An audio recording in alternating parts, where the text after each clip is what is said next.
Assalamualaikum warahmatullahi wabarakatuh. Alhamdulillahilladzi syarrafal mu'minina bitashrifi nuril iman wa wa'adahum bidukhulil jannati khalidina fiha wal huri wal wildan. أشهد أن لا إله إلا الله وحده لا شريك له شهادة أفوز بها في دار الأمان وأشهد أن سيدنا محمدا عبده ورسوله الوسيلة العظمى في نيل الغفران. اللهم صل على سيدنا ومولانا محمد وعلى آله وصحبه السابقين بالإيمان وسلم تسليما كثيرا. أما بعد، أيها الناس اتقوا الله أقبلوا دين الإسلام فإنه حق وغيره ضلال وكفران واجتهدوا في طلب كماله بفعل الأوامر واجتناب المناهي والطغيان. Alhamdulillah, bersyukur kepada Allah Subhanahu wa ta'ala yang selalu dan telah melimpahkan kepada kita berbagai macam kenikmatan, dan hingga saat ini terus kenikmatan tersebut diberikan kepada kita, dan yang tentunya kenikmatan yang terbesar adalah kenikmatan iman wal Islam.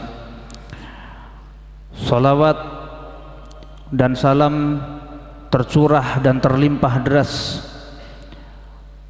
kepada Nabi besar Muhammad sallallahu alaihi wasallam beserta seluruh keluarga beliau, para sahabat beliau, dan orang-orang yang mencintai beliau dan selalu mengikuti daripada jejak napak tilas beliau, dan mudah-mudahan Allah Ta'ala tidak haramkan kita daripada syafaat beliau, amin.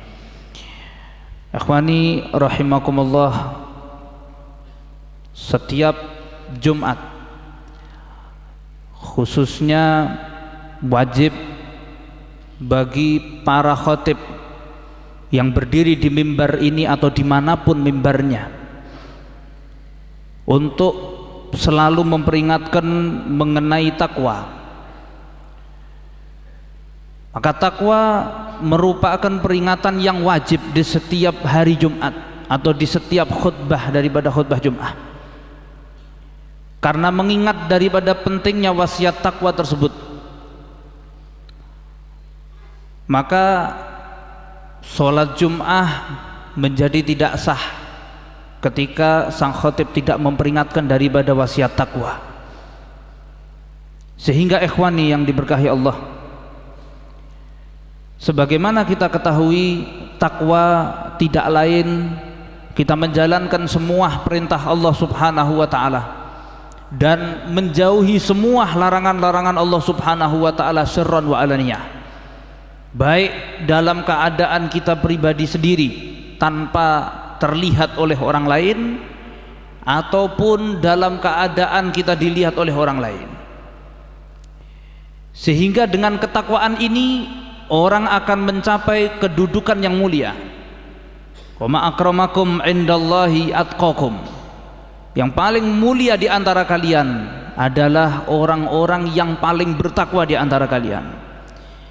Sehingga dengan ketakwaan orang akan mencapai derajat yang tinggi di sisi Allah Subhanahu wa ta'ala, akan menikmati daripada kebahagiaan yang hakiki, kebahagiaan ukhrawi, kebahagiaan yang abadi dan kekal, tentunya dengan ketakwaan yang selalu dia tingkatkan. Sehingga ikhwani yang dimuliakan Allah Subhanahu wa ta'ala, Al-Imam Ghazali pun juga mengatakan di dalam kitabnya Bidayatul Hidayah bahwa yang namanya ibadah itu ada dua macam. Yang pertama menjalankan ketaatan, dan yang kedua adalah menjauhi daripada kemaksiatan. Menjauhi kemaksiatan ini lebih berat, lebih susah, serta lebih besar pahalanya. Karena ketaatan siapapun bisa melaksanakan, siapapun bisa melakukannya, tapi menjauhi kemaksiatan, mengekang daripada hawa nafsunya, belum tentu semua orang mampu. Sehingga banyak yang mencampur adukkan antara ketaatan dan kemaksiatan. Ikhwani yang diberkahi Allah Subhanahu wa taala, dengan adanya kita diciptakan Allah Subhanahu wa taala tentu memiliki satu tujuan tertentu, satu tugas dari Allah Subhanahu wa taala, yang tidak lain tugas tersebut adalah untuk menyembah Allah, untuk taat sama Allah Subhanahu wa taala. Sedangkan bentuk ibadah itu banyak, bentuk ketaatan itu banyak. Begitu pula kita ketahui bentuk kemaksiatan pun juga banyak. Terkadang hanya karena kemaksiatan yang sifatnya kita remehkan, sifatnya kemaksiatan tersebut kecil, tetapi akan menjerumuskan kita bahkan mati dalam keadaan kafir waliyadzubillah. Sehingga nasihat dari seorang soleh, Al-Imam Ali Zainal Abidin, beliau mengatakan Allah Subhanahu wa ta'ala menyimpan 3 hal di dalam 3 perkara.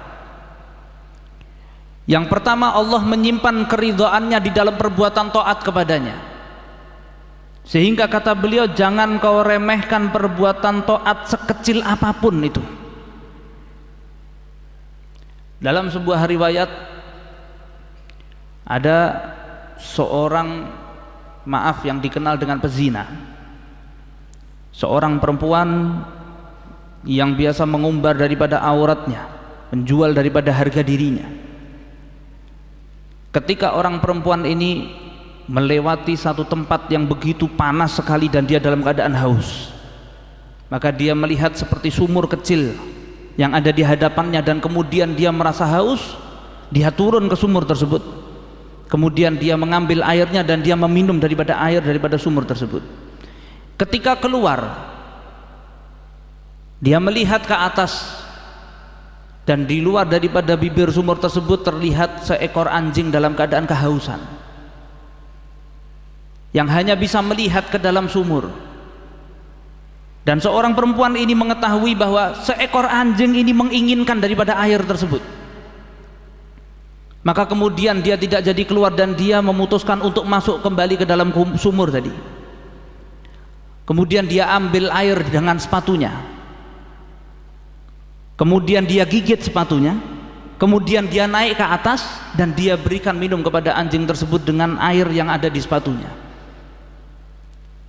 Maka di dalam riwayat dikatakan orang perempuan ini mendapatkan taufik untuk bertaubat dan dia mati dalam keadaan husnul khatimah.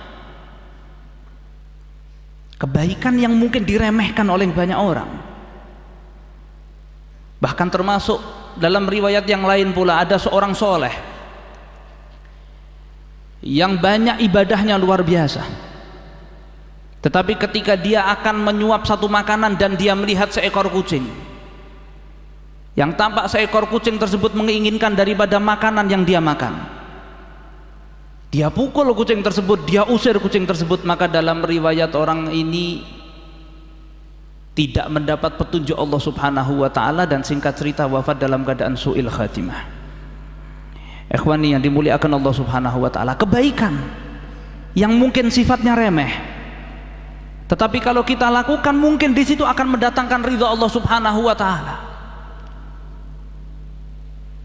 Bahkan dalam sebuah riwayat yang lain pula Nabi Muhammad mengatakan ketika Isra wal Mi'raj, beliau melihat ada seseorang bermain riang gembira di surga Allah Subhanahu wa ta'ala hanya karena dia pernah menyingkirkan daripada batang pohon yang pada saat itu menghalangi banyak orang yang ketika lalu lalang di jalan tersebut, hanya cuman karena hal mungkin sifatnya sepele, tetapi Allah Subhanahu wa ta'ala angkat dan mulia akan derajat orang tersebut.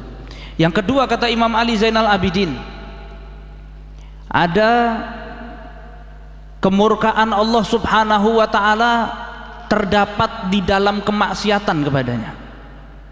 Yang pertama, keridhaan Allah Subhanahu wa ta'ala terdapat di dalam perbuatan taat kepadanya. Maka jangan kita remehkan perbuatan taat walau sekecil apapun. Yang kedua, Kemurkaan Allah berada dalam kemaksiatan kepadanya. Kemurkaan Allah subhanahu wa ta'ala berada di dalam perbuatan maksiat kepadanya. Maka jangan kita remehkan perbuatan maksiat walau sekecil apapun. Ketika orang meremehkan perbuatan maksiat, yang khususnya, yang pada saat ini kita ketahui begitu merata, bukan hanya mungkin pada saat yang lalu atau sering kita kenal bahwa perbuatan ini sering mungkin dilakukan oleh kaum wanita, menggunjing, berghibah, bahkan kaum laki-lakinya hobi menghibah, membuka aib orang lain. Apa yang sifatnya rahasia, apa yang sifatnya tidak perlu kita bongkar, kita bongkar. Dahulu ada seorang soleh ketika tawaf, dia melihat ada seorang laki-laki yang pada saat itu dekat sekali jaraknya dengan Ka'bah, dan dia memegang daripada Ka'bah, memohon kepada Allah subhanahu wa ta'ala, ya Allah, matikan aku dalam keadaan Islam. Ya Allah, matikan aku dalam keadaan Islam. Ketika didekati dengan orang itu yang sedang tawaf tadi, seorang soleh yang sedang tawaf tadi, ditanya, apakah kau tidak ada doa yang lain? Dari tadi saya mendengarkan doamu, kau minta mati dalam keadaan Islam, apakah tidak ada hajat yang lain? Maka orang tersebut justru menjawab, kalau kau mengetahui bagaimana masalahku, engkau tidak akan bertanya kepadaku. Memang apa masalahmu? Ketahuilah aku memiliki 2 saudara. Kakakku yang dia menghabiskan waktunya sebagai muadzin di masjid selama 40 tahun. Ketika detik di mana ajalnya akan tiba, dia meminta kepada kami keluarganya Al-Quranul Karim, yang kami mengira bahwa ini adalah kakak kami, muadzin masjid 40 tahun, bahkan tidak mengharapkan upah apapun. Ketika kami datangkan Al-Quran, yang dia dalam keadaan pada saat itu sudah sakit keras, yang kami mengetahui bahwa ini sudah dekat waktunya, maka kami datangkan Al-Quran, dan kami berharap, kami mengira bahwa dia akan membaca beberapa ayat Al-Quran. Ketika dibuka Al-Quran dan dipegang Al-Quran tadi, maka kemudian saudaraku mengucapkan, dan kami menjadi saksinya, bahwa dia mengatakan, ketahuilah dan kalian menjadi saksi serta Al-Quran ini menjadi saksi, aku telah keluar dari agama Islam. Kakakku mati dalam keadaan kafir. Sedangkan yang satu lagi muadzin masjid 30 tahun, saudaraku yang satu menjadi muadzin masjid bahkan 30 tahun, dan kejadiannya pun sama. Ketika di akhir umurnya meminta Al-Quran, dan ketika dibuka Al-Quran dia mengatakan, ketahuilah bahwa aku telah keluar dari kitab ini, aku keluar dari agama ini. Dan dia mati dalam keadaan su'il khatimah. Aku tidak ingin mati dalam keadaan su'il khatimah seperti kakak-kakakku. Aku ingin mati dalam keadaan Islam. Aku ingin mati dalam keadaan Allah ridha. Aku ingin mati dalam keadaan husnul khatimah. Lalu ditanya oleh orang soleh tersebut, memangnya apa yang diperbuat oleh kakak-kakakmu? Muadzin masjid 40 tahun, yang satunya 30 tahun, mati dalam keadaan kafir. Memangnya apa yang biasa diperbuat oleh kakak? Yang biasa diperbuat oleh saudara-saudaraku adalah membongkar aib orang lain, berghibah, menggunjing kanan dan kirinya. Coba lihat ikhwan yang dimuliakan Allah Subhanahu wa taala. Mungkin itu disepelekan sama orang lain, tetapi justru akan menyebabkan orang tersebut mendapat murka Allah Subhanahu wa taala. Waliyadzubillah, naudzubillah min dzalik. Yang terakhir, kata Imam Ali Zainal Abidin, Allah taala menyimpan para kekasihnya di dalam hamba-hambanya. Maka jangan sampai kita menyepelekan hamba-hamba Allah Subhanahu wa taala. Bisa jadi dia adalah kekasih Allah Subhanahu wa taala, para wali-wali Allah Subhanahu wa taala. Maka kita ketahui bahwa mereka orang-orang yang menjaga dirinya supaya tidak bermaksiat. Mereka orang-orang yang menjaga dirinya supaya tetap dekat dengan Allah Subhanahu wa taala. Allah pun jaga mereka. Abu Syuja 160 tahun usianya. Matanya bening ketika melihat sesuatu tanpa bantuan apapun. lisannya pun sehat mengucapkan apapun, telinganya pun juga mendengarkan apapun juga sehat tanpa bantuan apapun. Ketika ditanya, wahai Abu Syuja, apa resepmu kamu bisa begini sampai usiamu 160 tahun kamu melihat tulisan walaupun kecil jelas sekali, memang apa resepmu? Maka dijawab oleh Abu Syuja, bagaimana tidak, ketika di usia muda aku menjaga tubuhku jangan sampai bermaksiat kepada Allah, maka sekarang di usia tua Allah menjaga tubuhku. Mudah-mudahan Allah subhanahu wa ta'ala karuniakan kepada kita untuk selalu berbuat taat kepadanya insyaallah, dan mudah-mudahan Allah subhanahu wa ta'ala tunjukkan kepada kita kebatilan dan dimudahkan kita untuk menjauhinya, dan mudah-mudahan Allah ta'ala wafatkan kita dalam keadaan iman wal Islam, wafatkan keluarga kita dan semua orang-orang yang kita cintai dalam keadaan husnul khatimah, dan yang terakhir keluar dari lisan kita tidak lain adalah kalimat la ilaha illallah Muhammadur Rasulullah sallallahu alaihi wasallam. Amin ya rabbal alamin. A'udzubillahi minasyaitonir rajim. Bismillahirrahmanirrahim. Wal 'asri innal insana lafi khusrin illa alladzina amanu wa 'amilus solihati wa tawassaw bil haqqi wa tawassaw bis sabr. Shadaqallahul 'azim wa qul rabbighfir warham wa anta khairur rahimin.